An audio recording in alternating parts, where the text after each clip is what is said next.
जानते हैं कि इस देश में जब से प्रधानमंत्री जी 2014 में सत्ता संभाले, तब से लेकर लगातार उन्होंने इस देश में जन कल्याणकारी योजनाओं के साथ इस देश का संपूर्ण विकास की दिशा में काम किया है।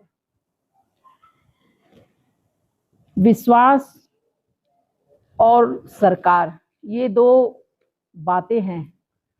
आम जनता हमेशा चाहती है कि जो भी सरकार हो वो उनके विश्वास के अनुरूप बेहतर काम कर सके। तो भारतीय जनता पार्टी का एक मूल मंत्र है कि हम अंत्योदय के लिए काम करें, और उस भाव को लेकर जिस प्रकार से इस देश के प्रधानमंत्री सम्माननीय नरेंद्र भाई मोदी जी ने योजना बनाई, उससे यह देश लगातार प्रगति के पथ पर अग्रसर रहा है।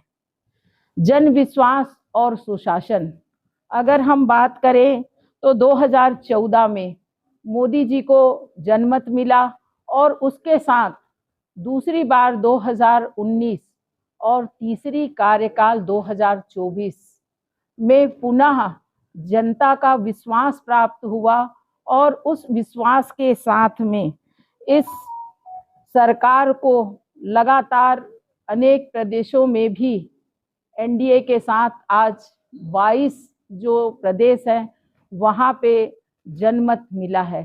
तो इससे यह स्पष्ट रूप से परिलक्षित होता है कि किसी सरकार पे अगर जनता विश्वास करती है तो जनता की बेहतरी के लिए इस देश के प्रधानमंत्री जी लगातार काम कर रहे हैं। तीसरी बार जब मोदी जी ने शपथ लिया तो सबसे पहले हम जिस किसान की बात करते हैं, हम गरीब की बात करते हैं, युवा की बात करते हैं, महिला की बात करते हैं, तो किसानों को प्रधानमंत्री सम्मान निधि जो देने की बात कही जाती है, हम लगातार दे रहे हैं। उस फाइल पे पहला उनका हस्ताक्षर हुआ। तो इससे स्पष्ट रूप से जाहिर है कि इस देश के किसानों को हमने वादा ही नहीं किया, उनके अधिकार भी उन्हें दिए। सबका साथ, सबका विश्वास, सबका प्रयास, ये हमारा मूल मंत्र है, और इस मंत्र को लेकर लगातार हम योजना बना रहे हैं, और अंतिम व्यक्ति तक हमारी योजनाएं जो पहुंच रही है।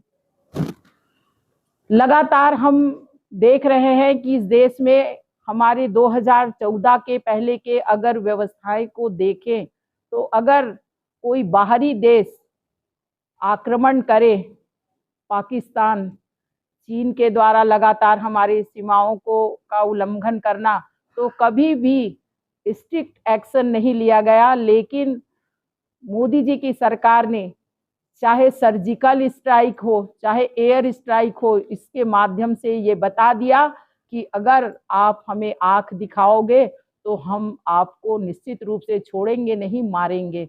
और घर घुसकर उनके साथ लड़ाई करने की सोची। तो यह भारतीय जनता पार्टी ही कर सकती है।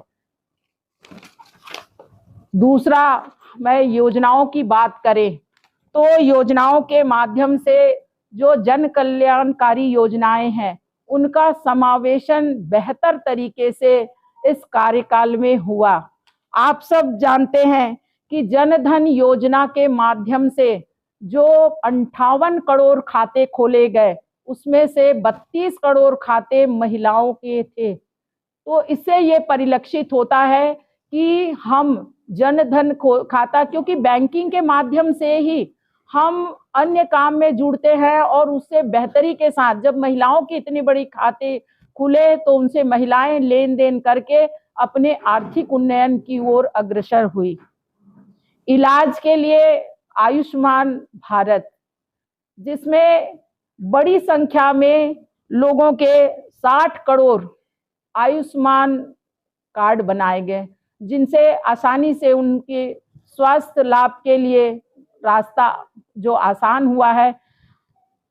सुरक्षा बीमा 58 करोड़ लोगों के लिए सुरक्षा बीमा जो है वह मुहैया कराया गया।